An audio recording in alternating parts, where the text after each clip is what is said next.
Hello everyone, welcome to उगी pro classes. आज की इस वीडियो में कक्षा 9 के वार्षिक परीक्षा 2024 के विज्ञान के पेपर को हल करने वाले हैं, जो कि आपके वार्षिक एग्जाम के लिए बहुत ही इंपॉर्टेंट है। अगर आपका विज्ञान का वार्षिक पेपर नहीं हुआ है तो पूरा पेपर देख कर जाइएगा, अगर हो गया है तब भी देख कर जाइएगा। यह पेपर आपके लिए बहुत ही इंपॉर्टेंट है। आप देख कर जाइएगा कि आपका क्वेश्चन आपके एग्जाम में कैसा आता है। अगर आपका नहीं हुआ तो यही पेपर आपके एग्जाम में आने वाला है। तो चलते हैं, वीडियो को स्टार्ट करते हैं। तो यहाँ पर देख सकते हैं आपका टोटल 70 नंबर का क्वेश्चन है, यूपी बोर्ड का क्वेश्चन पेपर है। तो देख सकते हैं पहला क्वेश्चन आपके सामने दिया हुआ है कि विस्थापन का यसाई मात्रक क्या होता है। यहाँ पर देख सकते हैं इसमें पूछा है विस्थापन का यसाई मात्रक क्या होता है। तो सभी को पता है कि विस्थापन का यसाई मात्रक मीटर होता है। विस्थापन एक सदिश राशि होता है। इसका ऑप्शन नंबर आपका डी वाला बिल्कुल राइट आंसर हो जाएगा। दूसरा क्वेश्चन यहाँ पर दिया हुआ कि वेग परिवर्तन की दर को क्या कहते हैं। तो बच्चे बच्चे को पता है कि वेग परिवर्तन की दर को हम त्वरण कहते हैं। क्या कहते हैं? वेग परिवर्तन की दर को त्वरण कहते हैं। इसका ऑप्शन नंबर आपका बी बिल्कुल राइट आंसर हो जाएगा। और त्वरण का जो मात्रक होता है मीटर प्रति सेकंड स्क्वायर होता है। क्या होता है? मीटर प्रति सेकंड स्क्वायर होता है। तीसरा क्वेश्चन आपके सामने दिया कि संवेग का मात्रक क्या होता है। तो संवेग P बराबर होता है यम इंटू भी। क्या होता है? P बराबर यम इंटू भी। यम जो होता है मात्रक क्या होगा? यम का किग्रा होगा। भी का मात्रक मीटर होगा और प्रति सेकंड हो जाएगा। तो किग्रा मीटर प्रति सेकंड संवेग का मात्रक हो जाएगा। तो आप देख सकते हैं किस ऑप्शन में है।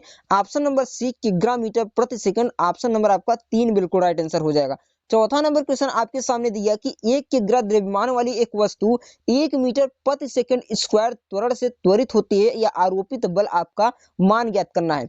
आप जानते हैं यह बराबर यम इंटू ए होता है। ए का मान 1 किग्रा है और त्वरण 1 है, तो 1 का गुणा 1 करेंगे तो कितना आएगा? 1 न्यूटन आएगा। तो इसका ऑप्शन नंबर आपका कौन सा सही? ऑप्शन नंबर आपका 1 बिल्कुल राइट आंसर हो जाएगा। पांचवा नंबर क्वेश्चन आपके सामने कहा हुआ कि गुरुत्वीय त्वरण जी और गुरुत्वाकर्षण जी में संबंध क्या होता है। तो सभी लोग को पता है कि स्मॉल जी बराबर capital G M E upon R square होता है या जी एम बटे आर स्क्वायर होता है। यहाँ पर आप देख सकते हैं ऑप्शन नंबर इसका कौन सा सही? ऑप्शन नंबर इसका बी वाला बिल्कुल राइट उत्तर हो जाता है। 6 नंबर क्वेश्चन आपके सामने कह रहा है कि किस कारक द्वारा कार्य करने की दर को कहते हैं। क्या कह रहा है कि किसी कारक द्वारा कार्य करने की दर को क्या कहते हैं। यहाँ पर पूछा है कार्य करने की दर, मतलब कि W अपान टी। W अपान टी होता है पावर यानी P, जिसे हम सामर्थ्य कहते हैं। तो इसका ऑप्शन नंबर आपका 2 बिल्कुल राइट आंसर हो जाएगा। पेपर की क्वालिटी थोड़ी कम है, इसलिए अपने वीडियो की क्वालिटी को थोड़ा बढ़ा लीजिएगा ताकि आपको ये पेपर अच्छा दिखाई दे। फिर चलते हैं आगे को। यहाँ पर देख सकते हैं 8 नंबर क्वेश्चन दिया हुआ कि 27 सेंटीग्रेड को आपको केल्विन में बदलना है। जब भी आपको ताप को केल्विन में बदलना रहता है सेल्सियस को, तो सिंपली आपको 273 उसमें ऐड कर देना होता है। तो आप 27 में से जब 273 को आप ऐड करेंगे तो सिंपली आपका 300 केल्विन आ जाएगा। कितना? 300 केल्विन आ जाएगा। तो इसका ऑप्शन नंबर आपका 2 बिल्कुल राइट उत्तर हो जाएगा। 9 नंबर क्वेश्चन आपके सामने दिया हुआ कि ताप बढ़ाने पर वाष्पन की दर क्या होगी। तो सभी को पता है कि जब हम ताप को बढ़ाते हैं तो वाष्पन की दर बढ़ जाती है। तो इसका ऑप्शन नंबर ऑप्शन क्या होगा?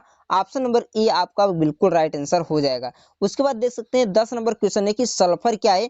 तो सल्फर एक अधातु है। सल्फर क्या है? एक अधातु है। तो इसका ऑप्शन नंबर आपका बी राइट आंसर हो जाता है।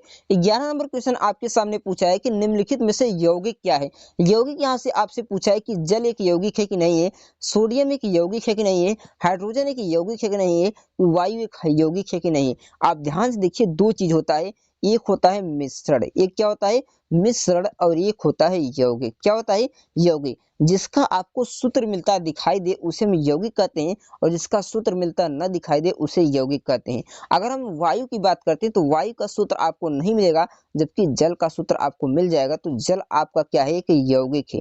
H2 क्या है? कि यौगिक है। तो इसका ऑप्शन नंबर आपका बी बिल्कुल राइट आंसर हो जाएगा। उसके बाद 12 नंबर क्वेश्चन आपके सामने दिया हुआ कि आवेशित परमाणु को क्या कहते हैं। जब भी कोई परमाणु आवेशित होता है तो उसे हम आयन कहते हैं। क्या कहते हैं? आयन कहते हैं। तो इसका ऑप्शन नंबर आपका 3 बिल्कुल राइट आंसर हो जाएगा। नेक्स्ट क्वेश्चन 13 नंबर क्वेश्चन आपके सामने है कि परमाणु के नाभिक में क्या होते हैं। तो सभी को पता है कि परमाणु के नाभिक में प्रोटॉन और न्यूट्रॉन होते हैं। क्या होते हैं? प्रोटॉन के नाभिक में, प्रोटॉन के नाभिक में प्रोटॉन और न्यूट्रॉन होते हैं। इसका ऑप्शन नंबर आपका 3 बिल्कुल राइट आंसर हो जाएगा। 14 नंबर क्वेश्चन आपके सामने दिया है कि कोशिका का पावर हाउस किसे कहा जाता है। तो कोशिका का जो पावर हाउस कहा जाता है माइटोकॉन्ड्रिया को कहा जाता है। किसको? माइटोकॉन्ड्रिया को कहा जाता है। तो इसका ऑप्शन नंबर आपका 2 बिल्कुल राइट आंसर हो जाएगा।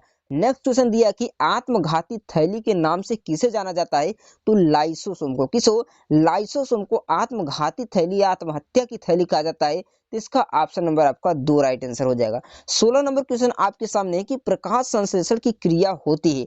तो प्रकाश संश्लेषण की क्रिया किसमें होती है? क्लोरेनकाइमा में, स्क्लेरेनकाइमा में या कोलेनकाइमा, तो इन सभी में होती है। तो इसका ऑप्शन नंबर आपका 4 वाला बिल्कुल राइट आंसर हो जाएगा। 17 नंबर क्वेश्चन है कि विभोज ऊतक होता है। विभोज ऊतक कहाँ पर होता है? शीर्ष पर, तना पर, पत्ती पर या पुष्प पे? तो तना के शीर्ष पर होता है। इसका ऑप्शन नंबर आपका 3 बिल्कुल राइट आंसर हो जाएगा। उसके बाद 18 नंबर क्वेश्चन दिया हुआ कि अरेखित पेशियां पाई जाती है हृदय में, अमाशय में या जीभ में या इनमें से कोई नहीं। जिसको हम क्या करते हैं, ऐसी पेशियां जिसको हम कंट्रोल में ला सकते हैं उसे हम अरेखित पेशियां कहते हैं। तो हृदय पेशी को हम कंट्रोल में नहीं ला सकते, अमाशय को नहीं ला सकते। तो इसका ऑप्शन नंबर आपका डी बिल्कुल राइट आंसर हो जाएगा। कौन सा? इनमें से कोई नहीं। उसके बाद 19 नंबर क्वेश्चन दिया हुआ कि शैवाल का आपको उदाहरण देना है। शैवाल का कौन सा उदाहरण है? तो इसका उत्तर आपको कमेंट बॉक्स में बता देना है कि उसका उत्तर क्या होगा।